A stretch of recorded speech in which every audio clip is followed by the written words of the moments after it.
Definition of goods section 2 subsection 52। क्या कहा है गुड्स की डेफिनेशन में? ऐसा बोला, एक काम करता हूं, पहले लिख देता हूं मैं डेफिनेशन। क्या है डेफिनेशन? डेफिनेशन ये कहती है कि goods means every kind of movable properties. Goods का मतलब क्या कहते हैं कि every kinds of movable properties. Goods में आपको अकाउंट वाला मीनिंग नहीं लेना। हम जीएसटी पढ़ रहे हैं, गुड्स का मतलब अकाउंट वाला गुड्स का मीनिंग नहीं लेना है कि the things in which businessman deals, जिसका आप बिजनेस करते हो वो गुड्स है, ऐसा नहीं समझना। गुड्स का मतलब क्या? वो दुनिया की हर एक चीज जो मूवेबल प्रॉपर्टीज में आता है। अदर देन, लेकिन इसमें क्या नहीं लेना? मनी एंड सिक्योरिटीज नहीं लेना, वो गुड्स की डेफिनेशन से बाहर है। इनफैक्ट ये गुड्स की डेफिनेशन में भी नहीं है एंड सर्विस की डेफिनेशन में भी नहीं है। मनी एंड सिक्योरिटीज गुड्स की डेफिनेशन में भी नहीं है, सर्विस की डेफिनेशन में भी नहीं है। बट इंक्लूड्स, बट ये सब चीज इसके अंदर इंक्लूड्स करती है। ठीक है, समझते हैं बारी बारी। चलिए, गुड्स का मतलब क्या? गुड्स में क्या इंक्लूड करना है और क्या एक्सक्लूड करना है, हम ऐसे समझते हैं। गुड्स की मीनिंग में क्या लेना है और गुड्स की मीनिंग में क्या नहीं लेना है। गुड्स की मीनिंग में क्या लेना है? Every kind of movable properties.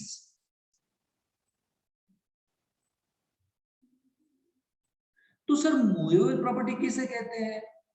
Sir movable property किसे कहेंगे? मूवेबल प्रॉपर्टी का मतलब क्या? Other than immovable, other than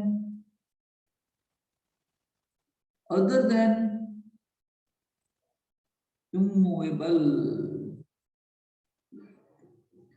movable property goods है लेकिन इमूवेबल प्रॉपर्टी गुड्स नहीं है। इसका मतलब ये हुआ कि लैंड, बिल्डिंग, है ना, फ्लैट, ऐसी कोई भी चीज हो जो तैयार हो, है ना, लैंड बिल्डिंग भी तैयार हो चुका है, फ्लैट भी तैयार हो चुका है, तो वो किसमें आता है? वो आता है इमूवेबल प्रॉपर्टीज में। तो याद रखना, उस पे जीएसटी लगता ही नहीं है। क्यों? क्योंकि वो गुड्स की डेफिनेशन में ही नहीं है। जीएसटी तो तब लगेगा ना जब आप गुड्स की डेफिनेशन में आओगे, सर्विस की डेफिनेशन में आओगे, सप्लाई की डेफिनेशन में आओगे। लैंड, बिल्डिंग, फ्लैट, बिल्डिंग, कुछ भी ऐसी चीजें होगी तो, है ना, इमूवेबल प्रॉपर्टीज में आएगा जिस पे जीएसटी नहीं लगेगा, है ना। ठीक है, समझ में आया? मेरी बात सुनो यहाँ पे।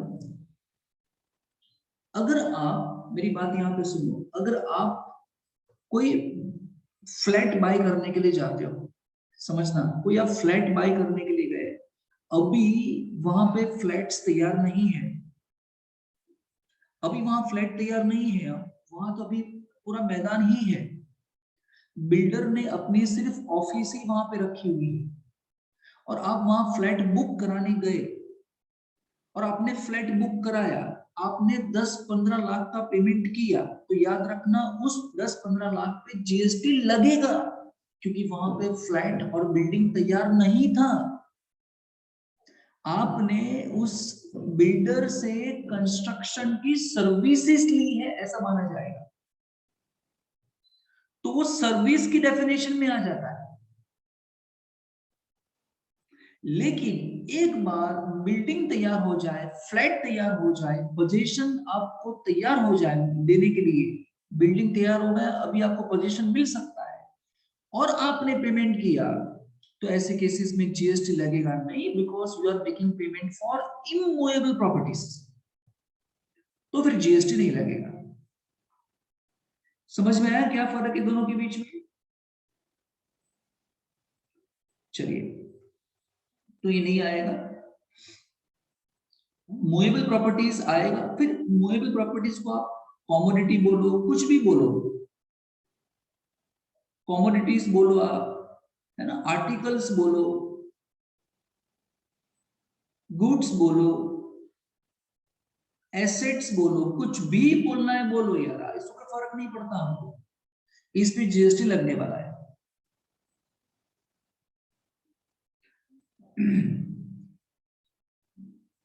Every kind of movable properties other than money and securities, इसका मतलब क्या हुआ कि मनी एंड सिक्योरिटीज को जीएसटी में यानी गुड्स में नहीं लेना है।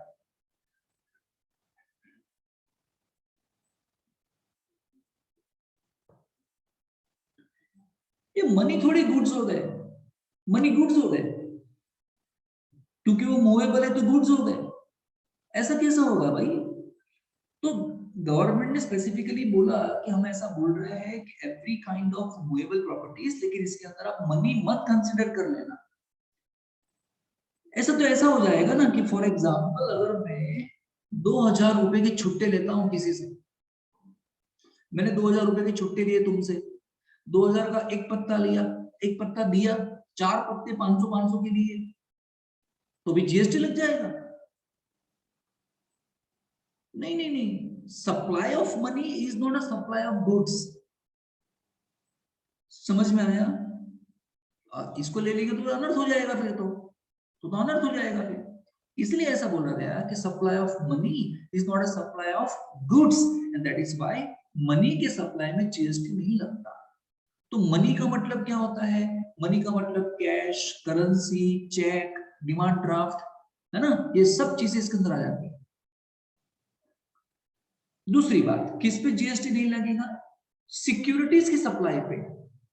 सिक्योरिटीज का सप्लाई करोगे, सिक्योरिटीज की सप्लाई होगी या सिक्योरिटीज की परचेज करोगे तो उस पर जीएसटी नहीं लगेगा। सिक्योरिटी का मतलब क्या होता है? अरे शेयर्स, ऐसा है, शेयर्स, डिवेंचर्स, ये सब चीजें,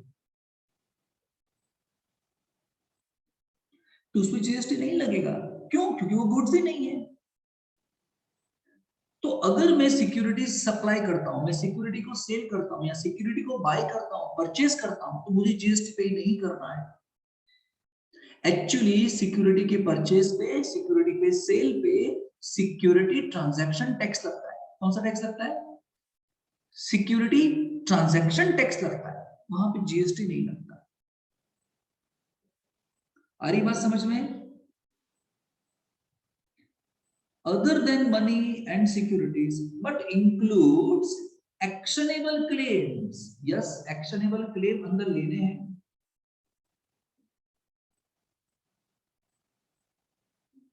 एक्शनेबल क्लेम्स अंदर लेने हैं, लेकिन सिर्फ किसके? ऐसे क्लेम जिसके लिए आप एक्शन ले सकते हो, उसमें सिर्फ gambling, lottery and batting he include करना है। यानी actionable claims, actionable claims other than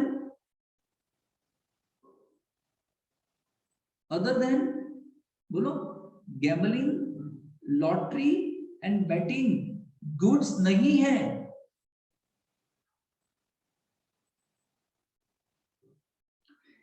याद रखना, गुड्स का मतलब अब ऐसा नहीं समझना कि गुड्स मस्ट बी टेंजिबल, ऐसा मैंने कहा बोला भैया? Goods may be tangible, may be intangible. Actionable claim कहां दिखता है यार? एक्शनेबल क्लेम कहां दिखता है? वो तो इंटेंजिबल्स होते हैं, वो तो आपके क्लेम्स है, वो तो आपके राइट्स है। याद रखना कि transfer of licence, copyright, trademark, licence, copyright, trademark, और एक चीज थी, कार्बन क्रेडिट।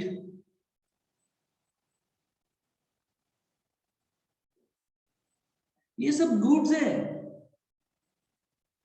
अब तू ऐसा मत सोचना सर ये गुड्स तो सर ये तो इनविजिबल है, ये सब दिखते कैसे? मैंने ऐसा कहाँ बोला कि गुड्स विजिबल होते हैं? जीएसटी ऐसा कहाँ बोल रहा है कि गुड्स विजिबल होते हैं? जीएसटी ऐसा बोलता है every kind of movable properties, that property may be tangible may be intangible.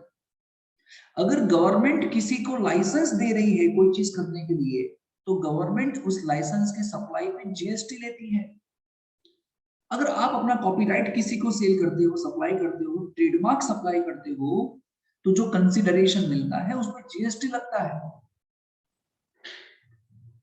Carbon credit क्या होता है? सर ये कार्बन क्रेडिट क्या है? कार्बन क्रेडिट का मतलब क्या? इसका मतलब क्या? ये जितनी भी मैन्युफैक्चरिंग कंपनीज होगी, वो मैन्युफैक्चरिंग करने के लिए वो कार्बन एमिट करती होगी। मैन्युफैक्चरिंग कंपनी जितनी भी है उसको हम क्या करते हैं, अर्बन एरिया से दूर रखते हैं। ये सुन लो, जहां पे लोग रहते हैं वहां पे मैन्युफैक्चरिंग कंपनी दूर रखते हैं। क्यों? क्योंकि मैन्युफैक्चरिंग करने के लिए बहुत सारा कार्बन डाइऑक्साइड ओमिट करती है। हेलो, गवर्नमेंट ने क्या बोला?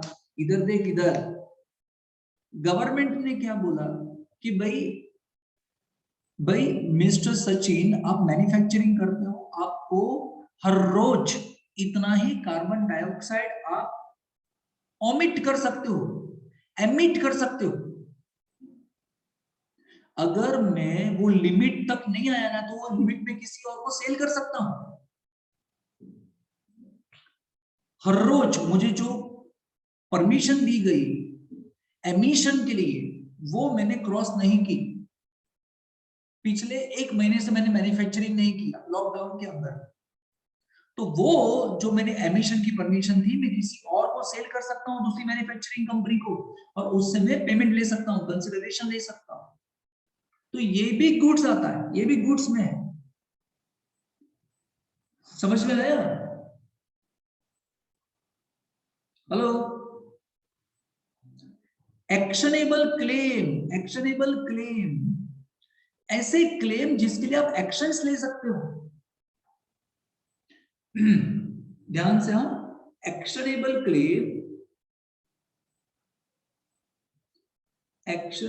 क्लेम 2 प्रकार के होते हैं, सिक्योर्ड एंड अनसिक्योर्ड। ऐसा क्लेम जो सिक्योर्ड है ना, वो एक्शनेबल क्लेम की डेफिनेशन में अभी नहीं लेना है, अभी जीएसटी की नहीं है। मतलब मैंने किसी को लोन दिया, और लोन के बदले में मैंने उसकी प्रॉपर्टी को मॉर्टगेज करवा दिया था, तो दैट इज कॉल्ड सिक्योर्ड डेब्ट। तो सिक्योर्ड डेब्ट एक्शनेबल क्लेम नहीं है, अनसिक्योर्ड डेब्ट एक्शनेबल क्लेम है। सिक्योर्ड डेब्ट के तो पैसे आपको मिल ही जाएंगे, इसके लिए आप क्लेम क्यों करोगे? सिक्योर डेब्ट के पैसे मिल जाएंगे कि नहीं मिल जाएंगे, इसके लिए आप क्लेम क्यों करोगे भैया? आप उसकी प्रॉपर्टी बेच के पैसे ले लोगे, क्लेम करने की जरूरत क्या है? एक्शनेबल क्लेम में अनसिक्योर डेब्ट आने वाला है, जिसके अंदर सिर्फ 3 चीजें लेना, lottery, gambling and batting, lottery and gambling का कोई एक्शनेबल क्लेम हो, तो वो गुड्स की डेफिनेशन में कवर कर रहा है। फॉर एग्जाम्पल मैंने इंश्योरेंस लिया, इंश्योरेंस कंपनी से। मैच्योरिटी पे इंश्योरेंस कंपनी मुझे पेमेंट करने के लिए ना बोलती है। मैच्योरिटी पे इंश्योरेंस कंपनी मुझे पेमेंट करने के लिए क्या बोलती है? ना करके पेमेंट नहीं करेंगे आपको। तो बताओ, क्या ये मेरा एक्शनेबल क्लेम है? Yes, I can take an action. मैं क्लेम कर सकता हूं, मैं कंपनी के सामने दावा कर सकता हूं, लेकिन क्या वो गैम्बलिंग वाला केस है? ना। लॉटरी वाला? ना। बैटिंग वाला? ना। तो वो गुड्स की डेफिनेशन में नहीं है। Hello,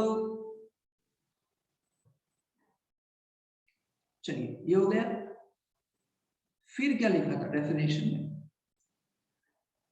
other growing crops or things attached to or forming part of land which are agreed to be severed before supply or under a contract of supply.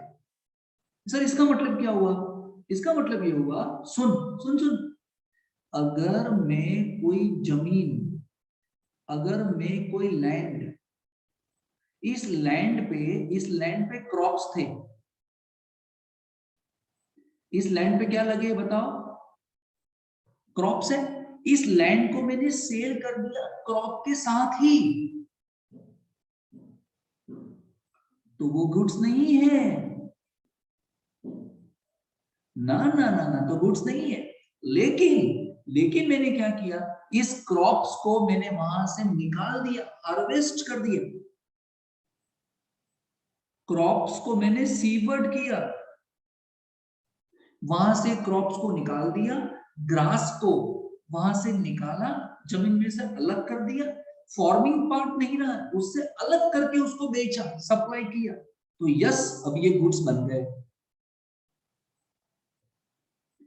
आया समझ में?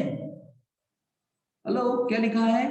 ग्रोइंग क्रॉप्स का तो things attach to land या forming part of land, ऐसी हर एक चीज जो लैंड का हिस्सा है, which are agreed to be severed, यानी आपने कॉन्ट्रैक्ट कर दिया किसी के साथ कि इस क्रॉप्स को मैं तेरे को बेचूंगा 1 महीने बाद, 9 महीने बाद, तो कैसे बेचोगे? उसको हार्वेस्ट करना पड़ेगा ना, सीवर्ड करना पड़ेगा ना। बिफोर सप्लाई, सप्लाई करने से पहले एग्रीमेंट हो चुका है, और अंडर कॉन्ट्रैक्ट ऑफ सप्लाई, तो क्या बन जाता है बताओ? वो गुड्स बन जाता है। बोलो, definition clear? Goods means every kind of movable properties, every kind of movable property। इसका मतलब क्या? इमूवेबल प्रॉपर्टी को गुड समझना नहीं है। Includes actionable claims, that also includes license, copyright, trademark, carbon credit, that also includes crops, है ना, या grass, severed, but not includes money, securities, actionable claim other than gambling, lottery and betting। बोलो, ये goods की definition में alcohol cover नहीं होता। Alcohol for human consumption, जिस अल्कोहल की हम बात करते हैं फॉर ह्यूमन कंजम्पशन, वो गुड्स की डेफिनेशन में नहीं आता। क्यों नहीं आता?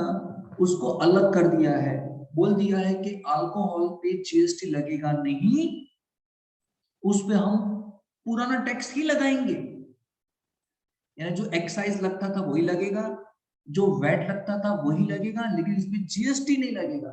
ऐसा क्यों सर? अरे अल्कोहल पे इतना सारा टैक्स स्टेट लेती है, स्टेट, कुछ स्टेट तो ऐसे हैं कि अल्कोहल के सप्लाई पे ही जिंदा है। अगर अपने स्टेट में अल्कोहल बेचना बंद कर देना तो वो स्टेट चलेगा ही नहीं। तो उन स्टेट ने क्या बोल दिया कि भाई अगर ये अल्कोहल जिसमें एक्साइज, वैट, है ना, सेल्स टैक्स लगता है, अगर इस अल्कोहल को हमने जीएसटी में ले लिया तो हमारी रेवेन्यू कम हो जाएगी, हमारी इनकम कम हो जाएगी। और इसलिए फिर क्या डिसाइड किया कि अल्कोहल को हम गुड्स की डेफिनेशन में से बाहर ले लेंगे। एक्चुअली गुड्स तो है, वो मूवेबल प्रॉपर्टी है, लेकिन उस पर टैक्स लगता नहीं है, जीएसटी नहीं लगता है। नॉन टैक्सेबल सप्लाई है। कौन सा टैक्स है? नॉन टैक्सेबल सप्लाई है जीएसटी के। अगर किसी को कफ हो जाए, अगर किसी को सर्दी हो जाए, तो वो कफ सिरप लेगा? कफ सिरप, पता है कफ सिरप के अंदर 25% तो अल्कोहल होता है। उस कफ के सिरप में 25% तो अल्कोहल होता है। तो याद रखना, alcohol for human consumption direct नहीं लगता जीएसटी, लेकिन अगर मेडिसिन में यूज होता है, अल्कोहल अगर मेडिसिन में यूज होता है तो इस पे जीएसटी लगेगा। हाँ या ना? ऐसा लीकर जो ह्यूमन कंजम्पशन के लिए हो, इस लीकर पे जीएसटी नहीं लगता। लेकिन अगर इस लिकर को, अल्कोहल को आपने मेडिसिन में यूज किया तो जीएसटी लगेगा। इस अल्कोहल ने अगर आपने कोई केमिकल बनाने में यूज किया, कोई चीज बनाने में यूज किया, तो फिर जीएसटी लगेगा।